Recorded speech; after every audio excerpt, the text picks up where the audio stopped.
Saludos, les habla el doctor César Vázquez Muñiz, médico, pastor, candidato al Senado por el Distrito 2 de Bayamón para Proyecto Dignidad.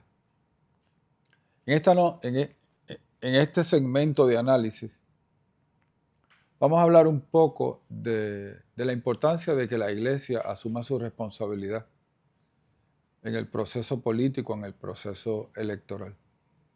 Y me acompaña un hermano en la fe, pastor de muchos años, compañero de muchas luchas, el pastor Milton Picón Díaz, con el cual vamos a conversar un poco. Lo primero es, Milton, ¿desde cuándo tú eres pastor? Bueno, primero que nada, ¿verdad? Saludos cordiales a ti y a todos los amigos que nos escuchan. Nosotros estamos en el pastorado desde la década de los 70, 1973 para ser más específico. 1973 y hasta hace unos meses, un año o 2 años. Que me jubilé y pasé el batón generacional. Pero sigues predicando, Sí, sigues sí, ¿no? Y enseñando. sigo dentro del cuerpo pastoral. Sí. Aparte de eso, estuviste en la Comisión contra la Pornografía, Morality in Media, en un esfuerzo para adecentar los medios en Puerto Rico, ¿verdad? Contra la pornografía. Y has estado básicamente en todas las luchas sociales que Puerto Rico ha visto contra el aborto, contra la ideología de género, a favor del derecho de los padres a educar a sus hijos, ¿verdad? De acuerdo a sus valores, en la protección de la vida y de la mujer. Eh, y, y yo estoy seguro que mucha gente que nos va a ver en esta noche no necesita explicaciones de quién es Milton Picón. Milton, ¿tú crees que la iglesia puede hacer una diferencia en estas próximas elecciones en Puerto Rico? Bueno, sin lugar a dudas, César, siempre lo hemos dicho desde la década de los 70. De hecho, nosotros no hubiésemos alcanzado metas, ¿verdad?, en términos de leyes, de protección a niños, si no hubiera sido por la intervención de la iglesia. En aquel momento tal vez no a un nivel electoral, pero sí a nivel de presencia, ¿verdad? Porque el número de creyentes en Puerto Rico es significativamente alto. Mucha gente dice que tenían los números para decidir cualquier elección si quisieran hacerlo. Y eso pues obviamente, ¿verdad? Lo hemos visto a través de los años. Yo recuerdo personas que han llegado a la gobernación de este país de la década de los 90 que le hacían acercamientos a los líderes evangélicos porque decían que en Puerto Rico para aquel tiempo habían cerca de 800,000 creyentes, sin contar iglesias históricas que lo podía elevar a casi 1 millón de personas. Y esos números, cuando los políticos veían esos números, pedían reuniones, ¿verdad? Y siempre también se habló de que había un número flotante de personas que oscilaban entre los partidos tradicionales y cuando habían issues que tenían que ver con la vida, con la moral, con la familia, con el matrimonio, fácilmente, ¿verdad?, prestaban su voto y se le conocía como una fuerza moral de valores que había que considerarla y todavía no había llegado a la escena política Proyecto Dignidad. Una vez también eso ocurre, pues cambia ese escenario y aglutina a muchas personas que por décadas y décadas oraron porque un día, ¿verdad?, pudiera darse un esfuerzo donde personas que tuvieran los mismos valores que ellos, pues pudieran sentarse donde las batallas grandes se estaban dando, que era en la legislatura, ¿verdad? Y por eso yo creo que es importante, o sea, no es lo mismo uno mirar de afuera las luchas, que uno tener personas dentro de un hemiciclo explicándole a los pares la importancia que tienen unos proyectos y y unas medidas. Creo que es importante que el cristiano salga a votar masivamente en las elecciones del 5 de noviembre en Puerto Rico, porque lo que está en juego es bien importante, ¿verdad? Y siempre tengo que tomar como punto de referencia a los niños. Los niños, ¿verdad? Pues hay muchas personas que en décadas pasadas todos giraban alrededor de los hijos y del el mejor interés de los menores, pero ahora pues como que queremos cambiar esa máxima a los mejores intereses de los adultos. Y para eso están los candidatos conservadores, y para eso está pues un proyecto, ¿verdad?, político, ¿verdad?, que tiene como meta pues también proteger lo más granado y esperanzador que tiene un país, que son sus niños y jóvenes. De lo que has dicho, es importante que la gente entienda que estamos hablando de 800,000, tal vez 1,000,000 de evangélicos, pero hay 1,000,000 y pico de católicos que también son gente de fe, son gente de valores, son gente conservadora, que creen en la vida, en la moral, en la familia. Y literalmente cuando nosotros pensamos de esta manera, nos damos cuenta de que el 80-85% de la gente en Puerto Rico es conservadora. Correcto. Creen ¿verdad?, en las cosas que hemos creído tradicionalmente como sociedad. Y hay una idea fundamental. Nosotros tenemos el privilegio de elegir los que nos gobiernan.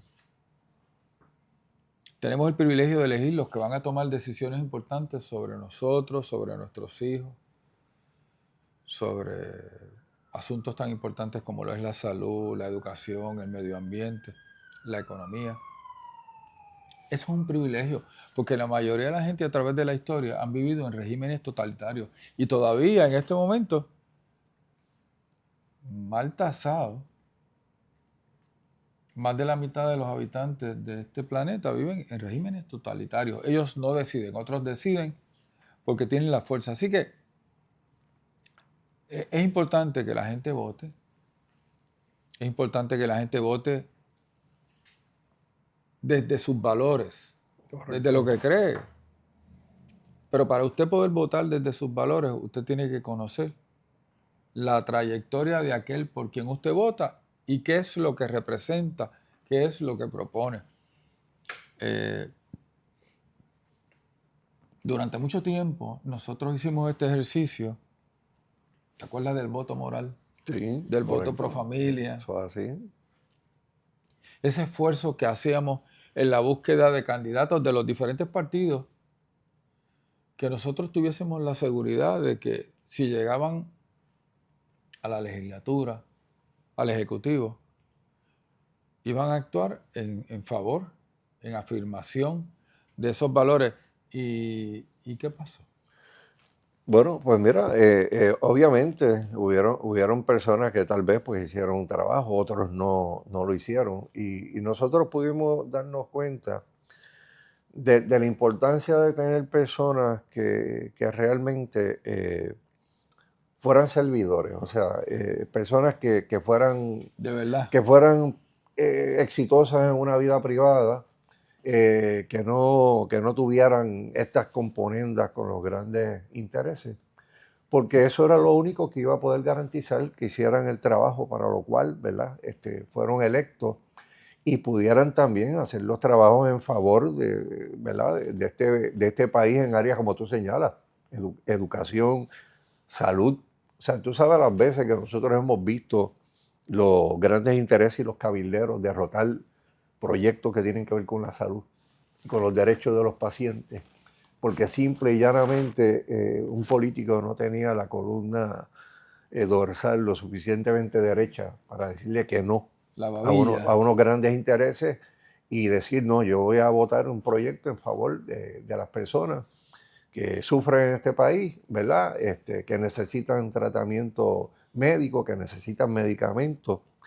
Y mira, y uno se cansó de ver proyectos aprobados para después ser descarrilados por legisladores inclusive, ¿verdad? Que alguien pues le dijo algo o le prometió algo y decidió a última hora enmendar un proyecto muy bueno para que beneficiara a grandes intereses en el país y no al pueblo. Y yo creo que candidatos, ¿verdad?, con espina dorsal derecha son necesarios, ¿verdad?, con trayectoria, que la gente los conozca, que la gente sepa que de ser electos van a ir a hacer lo que prometieron, ¿verdad? Y no hacer lo que han hecho los partidos tradicionales en Puerto Rico con sus diferentes candidatos, que es incumplir. Promesa es beneficiarse del servicio público y esa vocación, ¿verdad?, que se supone que tenga un político de verdad, de servirle al público, pues lo ha entornado en el beneficio propio,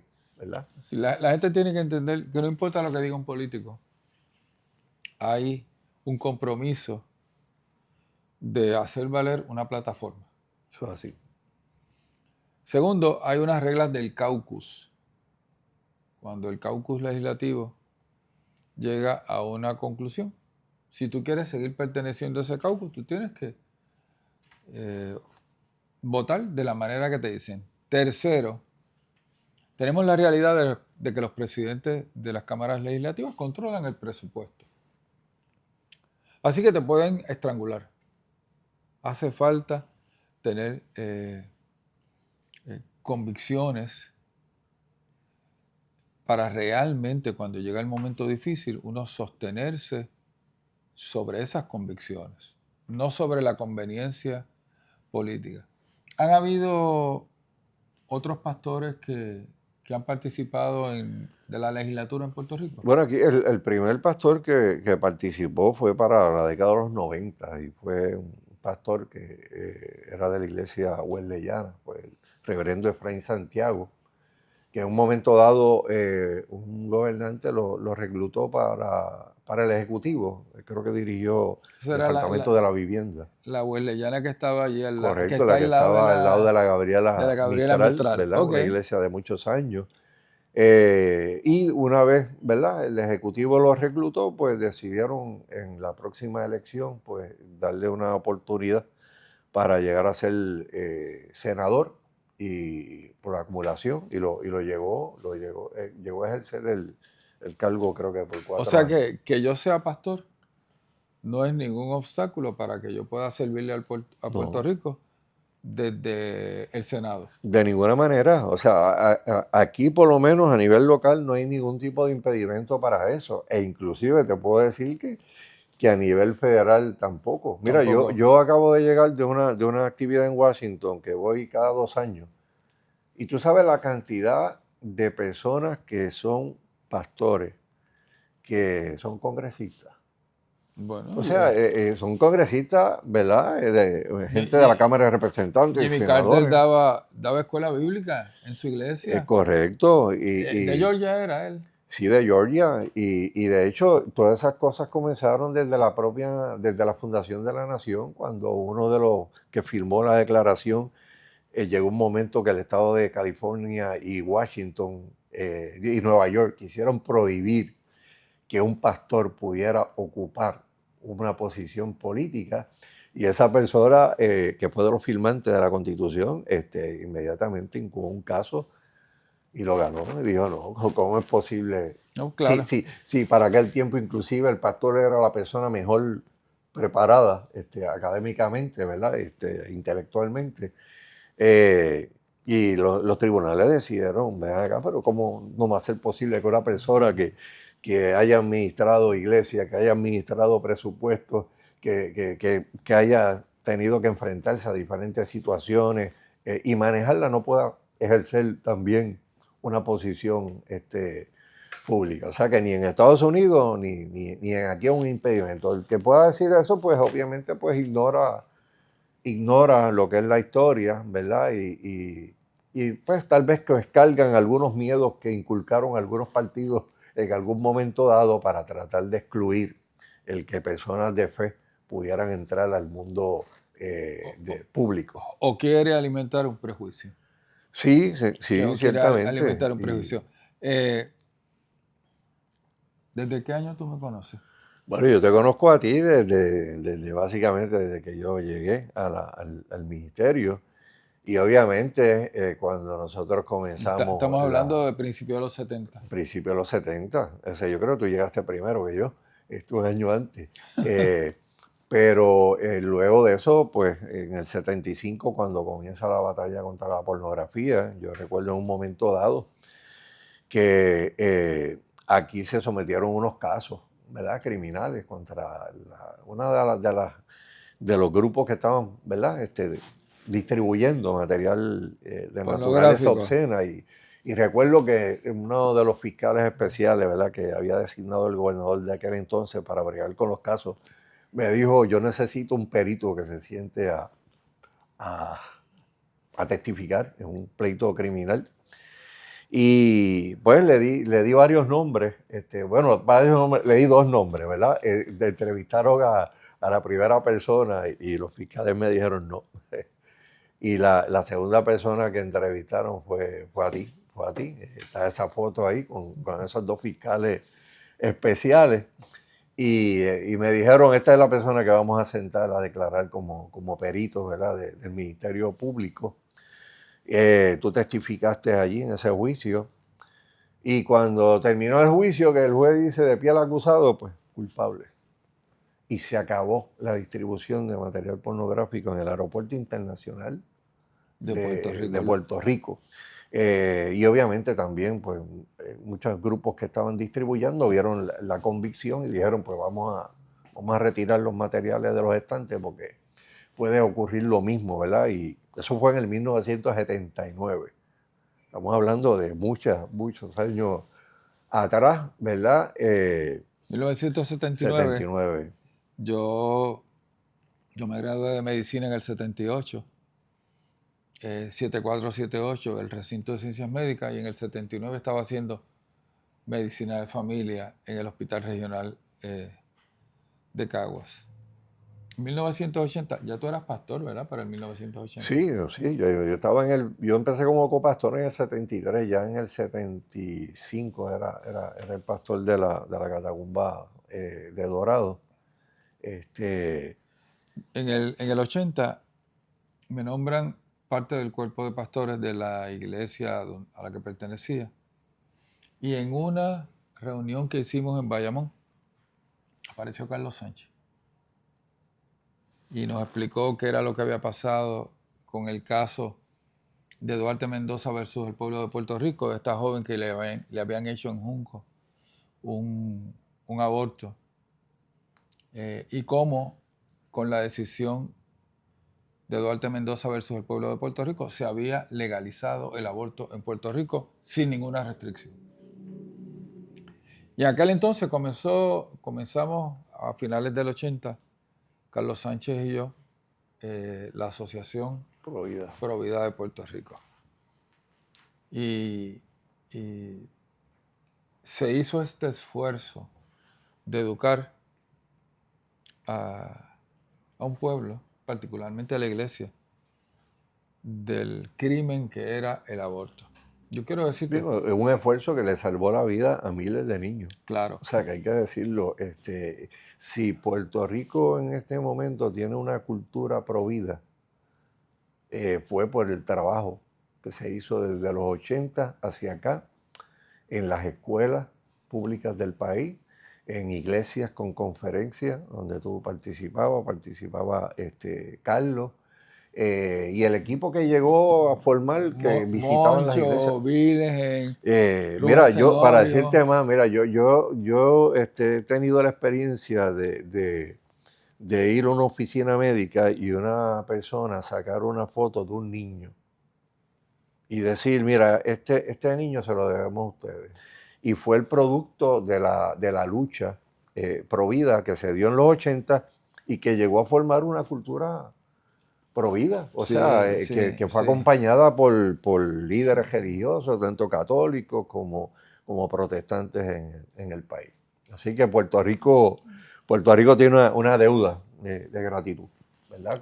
Contigo y con todas las personas, ¿verdad?, que se unieron en todas estas luchas desde la década de los 70 hasta el día de hoy, porque el trabajo no ha terminado. No, eso, cada joven que enfrenta un embarazo que no planificó, donde se siente abandonada por el que la embarazó, por sus padres, por su familia. Se siente que esa criatura realmente disminuye sus posibilidades de progresar en la vida. Es terreno fértil para la destrucción de una vida humana y necesita que alguien con convicción le llegue y no solamente le venda ideas, que le eche el brazo y la acompañe y la Eso es ayude así. a enfrentar, a capear la tormenta. Oye, y yo quiero decirte que si de una cosa yo estoy orgulloso, es de haber participado de eso y de haber conocido a Carlos Sánchez, que ese individuo es un incondicional para favorecer la vida. Cada 4 años, los políticos que reconocen la importancia de la iglesia se aprenden un libreto y nos vienen a decir que ellos realmente creen en lo que nosotros creemos y que si ellos llegan al poder realmente van a representarnos. Y pues después viene la traición, la desilusión, pero cada 4 años nosotros le seguimos creyendo a los mismos, de los mismos partidos que llevaron a Puerto Rico a la quiebra, de los mismos partidos que no han hecho nada por el aborto, de los mismos partidos que todos en su plataforma, menos Proyecto Dignidad, tenían la implementación de la ideología de género, de los mismos partidos que quieren hormonizar a nuestros niños y mutilarlos desde la niñez. Esa gente nos viene a decir que creen lo mismo que nosotros. Y muchos en su inocencia o en su desconocimiento, y también motivados por la simpatía que tienen hacia algunos partidos, se hacen de la idea de que no, de que realmente el lobo cuando llegue al poder se va a convertir en vegetariano y no se va a comer, Y eso no va a ocurrir y no nunca. se va a comer las ovejas, ¿verdad? Y el pueblo de Puerto Rico tiene que entender que Proyecto Dignidad surge por el anhelo de aquellos que quieren adecentar la política puertorriqueña, que no solamente quieren un gobierno honesto, responsable, fiscalmente responsable, pero responsable hasta todas las necesidades apremiantes que tenemos como pueblo, sino también un gobierno que valore la vida y la proteja desde la concepción hasta la muerte natural. Un gobierno que vea a los niños no como un obstáculo, sino como un tesoro, que entienda que la familia es el contexto natural del ser humano y que necesitamos afirmarla, pero para afirmar la familia tenemos que afirmar el matrimonio. Un gobierno que entienda que el primer ayudador no es el alcalde, es la comunidad y que tenemos que empoderar las comunidades. Que hay gente que entiende que parte de su servicio a Dios es servirle a Puerto Rico. Porque tenemos la convicción de que un día vamos a tener que dar cuenta por todo lo que hacemos delante de nuestro Creador, de nuestro Señor. ¿Y saben qué? No todos los candidatos somos iguales. Habemos algunos que nuestra vida ha sido transformada por habernos encontrado con Dios y desde entonces decidimos que todo lo que hacíamos lo íbamos a hacer para su gloria y para su honra. Ah, sí. Y aquí es importante que la gente entienda que Proyecto Dignidad no es un partido religioso, porque no estamos sujetos a ninguna denominación, no exigimos un credo religioso, un credo de fe para que nadie participe entre nosotros. Y esto es bien sencillo. ¿Conoces de algún proyecto de ley, de alguna ley que hayamos presentado que tiene que ver con religión? No, bajo ninguna circunstancia, y de hecho yo puedo dar fe, yo fui parte, ¿verdad?, del equipo fundador, y eso se habló muy claro, se dejó diáfanamente claro de que el Proyecto Dignidad no iba a ser un proyecto de naturaleza religiosa, iba a ser cívico, iba a enfrentar todos los problemas, ¿verdad?, que el pueblo puertorriqueño necesita, que un gobierno los enfrente.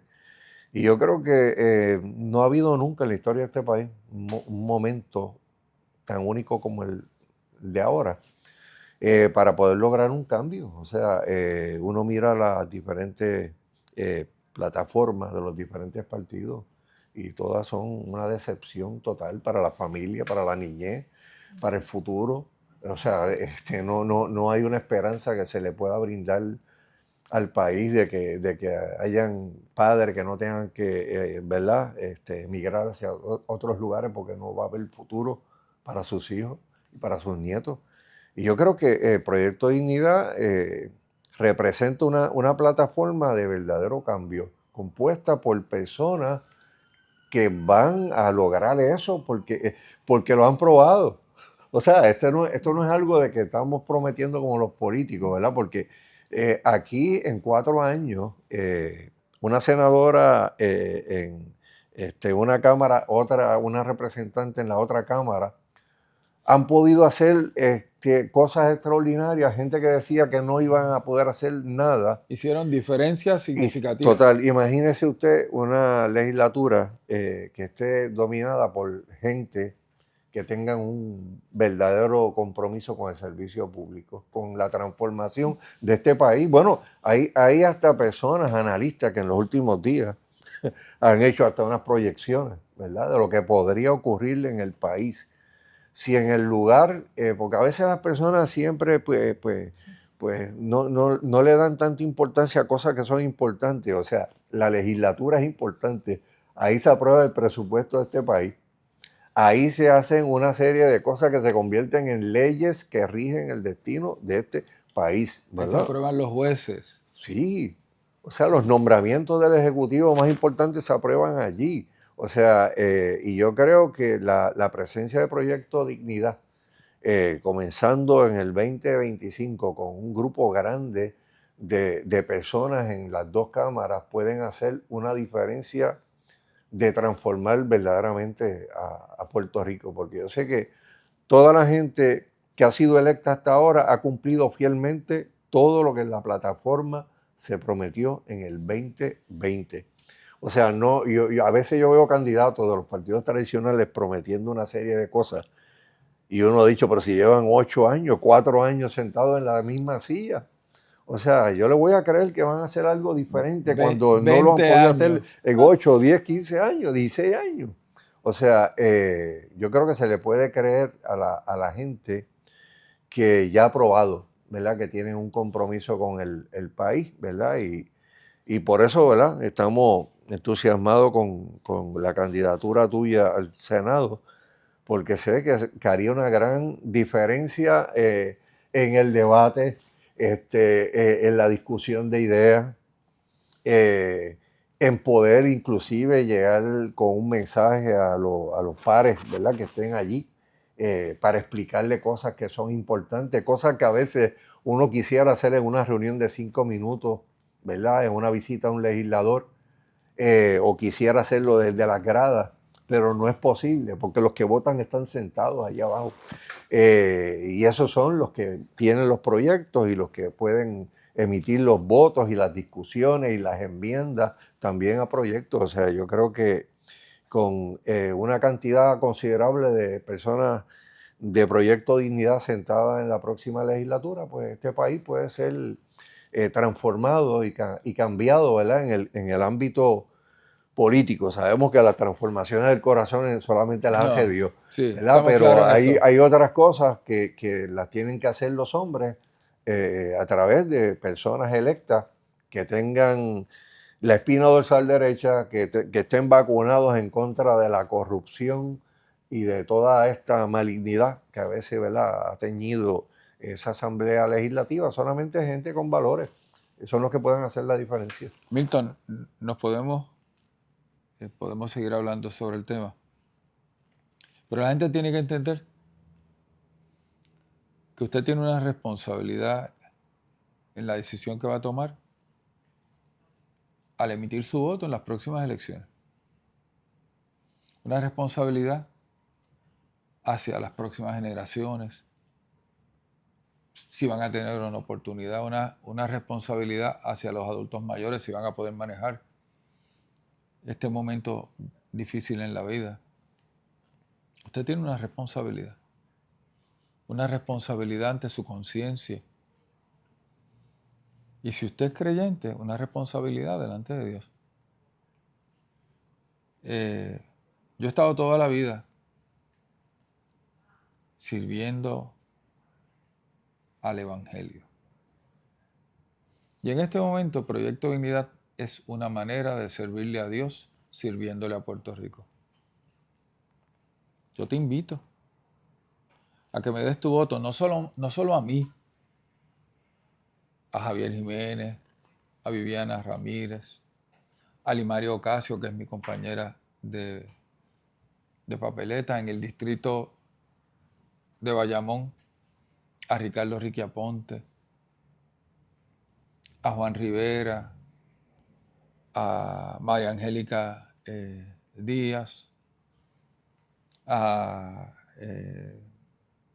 Ricardo Yamil como candidato a alcalde de Cataño, Luis Charón en Bayamón, Daniel Rodríguez en Toabaja, Moisés Collazo en Toalta, Lisandra Mercado en Humacao, Abdiel Contreras en el distrito representativo número 8.